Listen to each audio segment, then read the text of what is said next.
رکھتا ہے کہ وہ گھبراتا نہیں، آگے بڑھتا ہے، مقصد حیات کی تکمیل کے لیے سرگرداں رہتا ہے، میں بھی سرگرم عمل رہتا ہے۔ اور اقبال کے ہاں جو ان کا تصور عشق ہے، اس کی خوبی یہ ہے کہ ان کا جو عشق جو ہے جب ایک چیز کو حاصل کر لیتا ہے تو وہ پھر سکون سے نہیں بیٹھتا، بلکہ اپنے اندر ایک اور نئی تمنا اور نئی آرزو پیدا کر کے ایک بار پھر میں بھی سرگرم عمل رہتا ہے، یعنی اس کو سکون نہیں ہے، وہ ہمیشہ متحرک رہتا ہے۔ اور اس لیے اقبال نے ایک جگہ یہ فرمایا، ہر لحظہ نیا طور نئی برق تجلی، اللہ کرے مرحلہ شوق نہ ہو طے۔ جی بہت خوب۔ اچھا، کلام اقبال میں عشق کو عقل پر ترجیح دی گئی ہے، یہ کیوں؟ بہت خوب۔ اگر ہم حضرت اقبال کے کلام کا جائزہ لیں تو ہمیں پتہ چلتا ہے کہ اقبال کے کلام میں عقل پر تنقید اور عشق کی توصیف کا جو سلسلہ ہے وہ متوازی چلتا ہے۔ بعض اوقات تو حضرت اقبال نے ایک ہی شعر میں عقل اور عشق کا موازنہ اور مقابلہ کیا ہے۔ تو اگر ہم اقبال کے کلام کا مطالعہ کریں تو ہمیں یہ پتہ چلتا ہے کہ اقبال نے عشق کو عقل پر کیوں ترجیح دی، اور اقبال نے اپنے کلام میں جا بجا عشق کو صحیح اور عقل کو اس کی ضد کیوں قرار دیا۔ تو اس بارے میں مولانا عبدالسلام ندوی جو ہیں وہ اپنی کتاب اقبال کامل میں اس کی وجوہات بیان کرتے ہیں کہ آخر کیا وجہ تھی کہ حضرت اقبال نے عشق کو عقل پر ترجیح دی۔ تو سب سے پہلے وہ یہ بتاتے ہیں کہ عمل کی بنیاد عقیدہ کی وحدت و یک رنگی پر قائم ہے۔ اسلام نے صرف کلمہ طیبہ کی دعوت دی ہے، اور اسی عقیدہ کی وحدت اور یک رنگی کی وجہ سے مسلمانوں نے اپنی عظمت کے جھنڈے گاڑے، جبکہ عقلی نظریوں میں یہ ہے کہ وحدت و یک رنگی نہیں پائی جاتی، بلکہ وہ ہمیشہ بدلتے رہتے ہیں، یعنی کہ ان کا ارادہ، ان کا یقین جو ہے عقلی لوگوں کا وہ ڈگمگاتا رہتا ہے، یعنی کہ عقل عیار ہے سو بیس بدل لیتی ہے، عشق بیچارہ نہ ملا ہے نہ زاہد نہ حکیم۔ یعنی عقل جو ہے انسان کی عملی طاقت کسی ایک مرکز پر جمع نہیں ہونے دیتی، بلکہ اس کو منتشر رکھتی ہے، جبکہ عشق جو ہے وہ یقین کی دولت سے مالا مال ہو کر ایک یکسوئی پیدا کرتا ہے۔ دوسرا جو ہے مولانا عبدالسلام ندوی جو ہیں وہ اقبال کامل میں اس ضمن میں فرماتے ہیں کہ عقیدہ کی وحدت اور یک رنگی کے لیے استحکام اور پختگی ضروری ہے، جس کو شریعت کی اصطلاح میں ایمان اور یقین کا نام دیا گیا ہے۔ اور یہی ایمان اور یقین جو ہے وہ انسان کو محو سرگرم عمل رکھتا ہے، آمادہ بے عمل رکھتا ہے، جبکہ عقلی نظریات کا اختلاف انسان کے دل میں شک پیدا کر دیتا ہے اور یقین سے دوری پیدا کرتا ہے۔ تو اسی بارے میں اقبال فرماتے ہیں، ایک دانش نورانی ایک دانش برہانی ہے، دانش برہانی حیرت کی فراوانی۔ ایک اور بات فرماتے ہیں، حضرت اقبال کے نزدیک عقل جو ہے وہ انسان کو کشمکش میں مبتلا کرتی ہے، شش و پنج میں ڈالتی ہے، مختلف دلائل دے کر انجانے خوف میں مبتلا کرتی ہے، اس کے عمل کو سست کرتی ہے، اور بجائے وہ انسان کی راہبری کرے بلکہ اس کی راہزنی کرتی ہے، راستے میں رکاوٹیں ڈالتی ہے، راستے میں آنے جانے والے جو خطرات ہیں ان سے ڈرا کر اس کو عمل سے روکتی ہے۔ فریب کشمکش عقل دیدنی دارد کہ میرے قافلہ ہو ذوق و راہزنی دارد۔ حضرت اقبال کے نزدیک عقل انجانے خوف سے ڈرا کر عملی جو میدان ہے اس میں قدم رکھنے سے روکتی ہے، جبکہ عشق جو ہے وہ بے باکی سے میدان میں کود جانے کا نام ہے۔ بے خطر کود پڑا آتش نمرود میں عشق، عقل ہے میں بے تماشائے لبے بام ابھی۔ اقبال اس طرح عقل اور عشق کے بارے میں تبصرہ کرتے ہوئے ایک اور جگہ کہ اگرچہ عقل جو ہے وہ بڑے بڑے میدان فتح کر لیتی ہے، لیکن شش و پنج میں پڑھنے سے اس کے اندر جرأت بے باکی میں کمی پیدا آ جاتی ہے اور وہ انسان کو سست روی کا شکار کر دیتی ہے، جبکہ جو عشق جو ہے وہ کوئی بھی کام آنے واحد میں کر لیتا ہے۔ جیسے کہ اقبال نے کہا، عشق کی ایک جست نے تہ کر دیا قصہ تمام، اس زمین و آسماں کو بے قرار سمجھا تھا۔ اس طرح اقبال ایک اور جگہ فرماتے ہیں کہ اقبال کے نزدیک جو تعمیر خودی جو ہے، جس کے لیے جذبہ عشق جو ہے وہ اہم اور بنیادی چیز ہے، جو کہ عقل جو ہے وہ یہ خوبی پیدا نہیں کر سکتا، کیونکہ عقل کا جو سارا ڈھانچہ ہے وہ شک پہ کھڑا ہوتا ہے۔ تو اقبال کہتے ہیں کہ جو عقل جو ہے یا جو یہ شک میں پیدا کرتی ہے، یہ خودی کی تعمیر کے لیے ملک چیز ہے۔ حیات کیا ہے؟ خیال و نظر کی مجذوبی، خودی کی موت ہے اندیشہ ہے گوناہ گوں۔ حضرت اقبال تسخیر کائنات اور تکمیل خودی کے لیے عشق کو بہترین رہنما اور ذریعہ سمجھتے ہیں، جبکہ عقل کو کمزور وسیلہ سمجھتے ہیں۔ فرماتے ہیں، خدائے لم یزل کا دست قدرت تو، زباں تو ہے، یقین پیدا کر اے غافل کہ مغلوب گماں تو ہے۔ یعنی کہ حضرت اقبال کے نزدیک جو عقل ہے وہ تنگی پیدا کرتی ہے، انسان کو مادہ پرست اور حاضر پرست بنا دیتی ہے، جبکہ عشق جو ہے وہ ایسا نہیں کرتا، بلکہ وہ عشق جو ہے اپنی کرامات سے، اپنے سوز سے، بے سوزنوں اور بغیر تار سے بھی زندگی کے چاک سی لیتا ہے، جبکہ عقل جو ہے ایسا نہیں کر سکتی۔ وہ پرانے چاک جن کو عقل سی سکتی نہیں، عشق سیتا ہے انہیں بے سوزنوں تارو رفو۔ یعنی کہ مقصد حیات کے اصول کے لیے جس یقین کی ضرورت ہوتی ہے، وہ یقین جس سے انسان آگے بڑھ کر ترقی، کامیابی، کامرانی کے جھنڈے گاڑتا ہے، وہ صرف اور صرف عشق ہی کر سکتا ہے، جبکہ عقل کی باتیں جو ہیں وہ انسان کو شک میں ڈال کر اس کو عمل سے روکتی ہیں۔ گزر جا عقل سے آگے کہ یہ نور چراغے راہ ہے، منزل نہیں ہے۔ تو اس لیے اقبال نے اپنے کلام میں جا بجا عشق کی توصیف کی ہے اور عقل پر تنقید کی ہے کہ عقل جو ہے انسان کے اندر سست روی پیدا کرتی ہے۔ جی بہت خوب۔ اچھا جوہری صاحب، ہمارے ناظرین کو بتائیے گا کہ علامہ اقبال کے تصور کے مطابق عشق کا خود اس سے کیا تعلق ہے؟ جی لودھی صاحب، جیسا کبھی میں نے کہا ہے کہ اقبال کا جو فلسفہ خودی ہے، جو ان کے تصورات، افکار، خیالات کا بنیادی فلسفہ ہے خودی، باقی جتنے بھی ان کے نظریات، تصورات جو ہیں وہ اس فلسفہ خودی کے گرد گھومتے ہیں۔ تو خودی کی تعمیر کے لیے جو سب سے اہم عنصر ہے وہ ہے عشق، یعنی خودی کی جزو ترکیبی میں عشق کا بہت عمل دخل ہے۔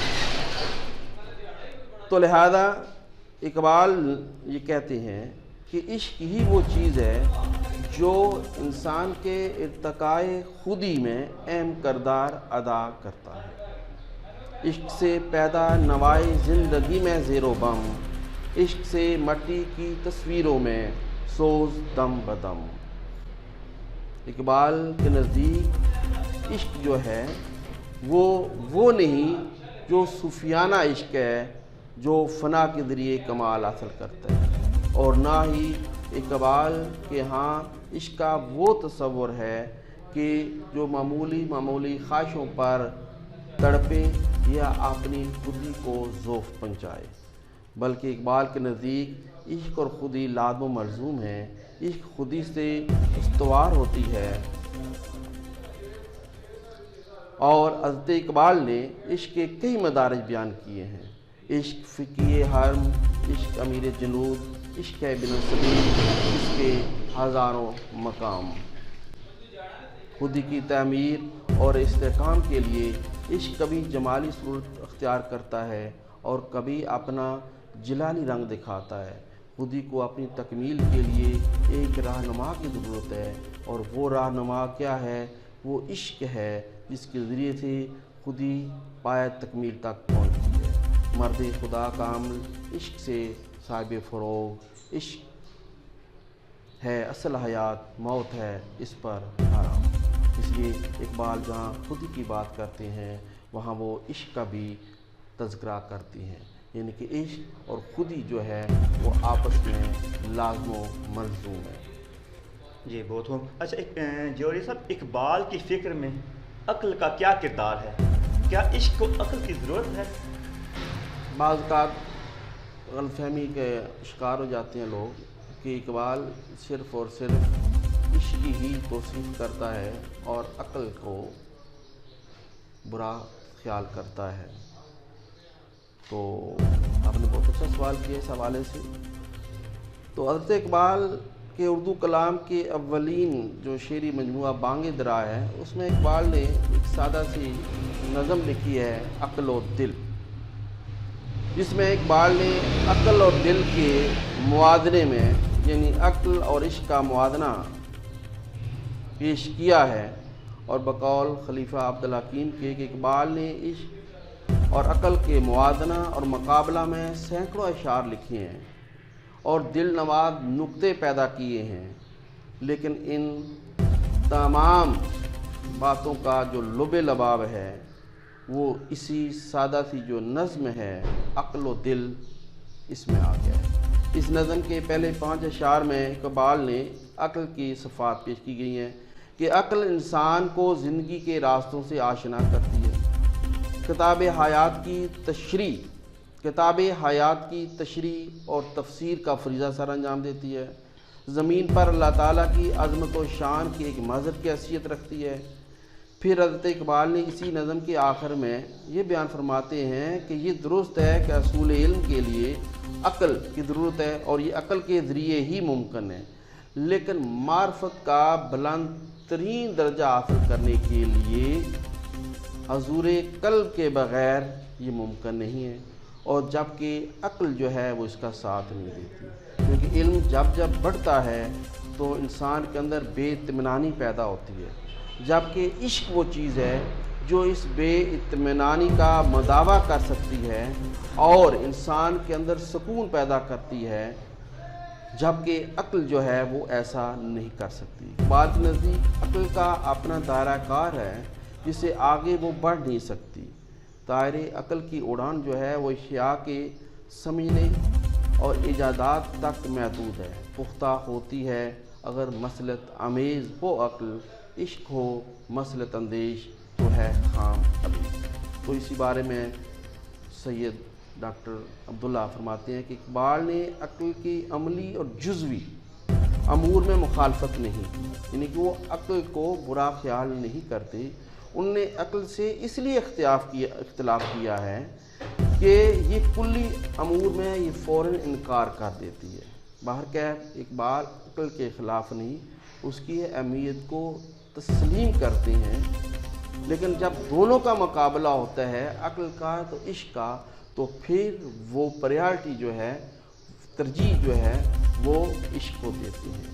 عقل کی منزل ہے وہ، عشق کا حاصل ہے وہ، حلقہ آفاق میں گرمی محفل ہے وہ، اس طرح ایک اور جگہ فرماتے ہیں عقل گو آستان سے دور نہیں، اس کی تقدیر میں حضور نہیں، علم میں بھی سرور ہے لیکن یہ وہ جنت ہے جس میں حور نہیں۔ جی بہت خوب، بہت اچھا آپ تصور پیش کر رہے ہیں علامہ اقبال کا۔ ہمارے ناظرین کو بتائیے گا علامہ اقبال نے جو عشق کا تصور پیش کیا اس کے مطابق کیا آج بھی حضرت اقبال کے عشق کی ضرورت ہے؟ شکریہ لطیف صاحب۔ اقبال کا جو کلام ہے، جو ان کے افکار ہیں، نظریات ہیں، تصورات ہیں، وہ ایک زندہ و جاوید ہے۔ اس لیے اقبال کے تمام تر افکار و تصورات و نظریات جو ہیں وہ قرآن و حدیث سے اخذ شدہ ہیں، اور یہ ہر دور کی ضرورت ہے۔ تو اقبال کے نزدیک جو عشق ہے وہ سوز و مستی اور تڑپ کا نام ہے۔ اسی جذبے کی وجہ سے انسان کاملیت حاصل کرتا ہے، اور اقبال کے نزدیک جذبہ عشق مادیت سے بے نیاز ہوتا ہے۔ یہ فقیری اور شہنشائی میں امتیاز روا نہیں رکھتا، یہ میدان کارزار میں کبھی زرہ پوش آتا ہے تو کبھی ساز و سامان کے بغیر ہی مارکائے حق و باطل جاری رکھتا ہے۔ اقبال کے نزدیک عشق مسلط اندیش نہیں ہوتا، وہ اپنی تعداد کی قلت کی وجہ سے گھبراتا نہیں ہے، بلکہ اس کے اندر جو عشق ہے، جو اس نے مقصد حاصل کرنا ہے، وہ اس کو سامنے رکھ کر میدان عمل میں کود پڑتا ہے۔ وہ بے خطر ہو کر میدان عمل میں کود پڑتا ہے۔ مفاد پرست اور وقتی فائدے کا جو عشق اقبال کا عشق ہے وہ نہیں سوچتا، بلکہ بے خود ہو کر اپنے ذاتی مفاد کو قومی مفاد پر قربان کرتا ہے، خود کو فنا کر کے قوم و ملت کی بقا چاہتا ہے۔ اور آج بھی اسی اقبال کے تصور عشق کی ضرورت ہے، لیکن اب ضرورت یہ ہے وہ ایسا عشق ہم کہاں سے لیں، وہ عشق کہاں سے ہو، کیسے حاصل ہو۔ لیکن وہ عشق جو ہے وہ ایمان کی طاقت سے، قوت سے حاصل ہوتا ہے، وہ خوف خدا سے، وہ بے رسول سے حاصل ہوتا ہے۔ اور وہ جو اقبال نے عشق کا تصور دیا ہے، اس کا جو سرچشمہ ہے وہ نبی پاک علیہ السلام کی ذات گرامی ہے، کیونکہ عشق مصطفیٰ سے حب رسول، خوف خدا اور ضبط نفس انسان کے اندر آتا ہے، اور جب یہ تینوں خوبیاں آ جاتی ہیں پھر وہ مرد مومن بن جاتا ہے، بندہ آفاقی بن جاتا ہے، اور پھر وہ آگے ہی آگے بڑھتا جاتا ہے۔ تو لہذا انسان کے اندر کی جو قوت کا راز ہے وہ جذبہ عشق میں پوشیدہ ہے، جس کا سرچشمہ نبی پاک علیہ السلام ہے۔ تو اقبال فرماتے ہیں، قوت عشق سے ہر پست کو بالا کر دے، دہر میں اسم محمد سے اجالا کر دے۔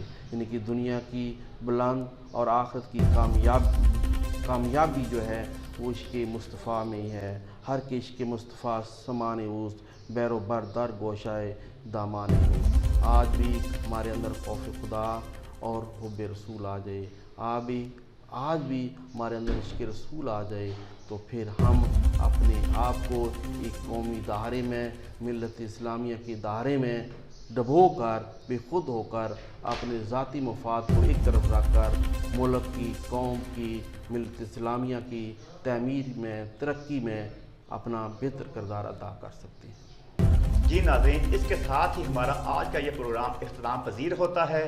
اپنے میزبان آصف محمود لودھی اور ہمارے مہمان ایم فل اقبالیات خالد محمود جوہری صاحب کو اگلے پروگرام تک اجازت دیجیے۔ اللہ حافظ۔